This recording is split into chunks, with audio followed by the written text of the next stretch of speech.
我就一次性曝光10款網紅智商稅產品，你最少買過3樣，特別係最後一樣，嗰隻商家不但呃錢，佢仲想攞人命。第一款電動車增程器，商家講有了嗰隻增程器，以後電動車都唔使充電了，你一邊開氣就一邊充電。其實嗰隻嘢一啲用都沒有，呢日我開了20公里，差啲係推車回來。第二款釣魚眼鏡，商家講戴上嗰隻眼鏡，水裏頭有冇魚都可以睇得一清二楚。其實嗰隻眼鏡就係普通嘅墨鏡，一戴上更加冇睇清楚，蒙查查到。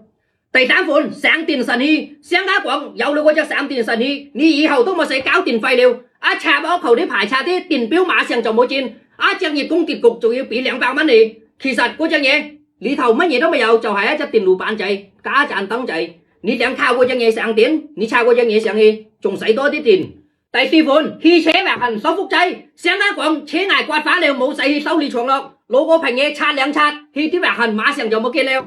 呢日我去試了，一啲用都未有。第五款手機電池修復器，商家講有了嗰隻修復器，以後都唔使換手機了，一插嗰隻嘢上去，幾嚿個手機當新咁易。呢日我去試咯，差啲係電池，裏頭就係一碟電路板仔，加盞燈仔，亮撇撇出嚟，嗰啲有幾隻字亮亮個。第六款奶油機，商家講無論你幾黑，一攞隻嘢塗上去10分鐘就可以變白。呢日我試咯，一啲效果都未有。其實商家呢係提前作隻手去塗黑個，跟住塗隻嘢上去一抹醬就變白。其實佢本身都係白個。第七款 Kiss 神器，商家講攞球嘢插我球啲，方圓500米都冇老鼠咁近。呢日我作咗隻老鼠放嘅籠啲，我執個球嘢落去，個球嘢差啲嗌老鼠咬壞。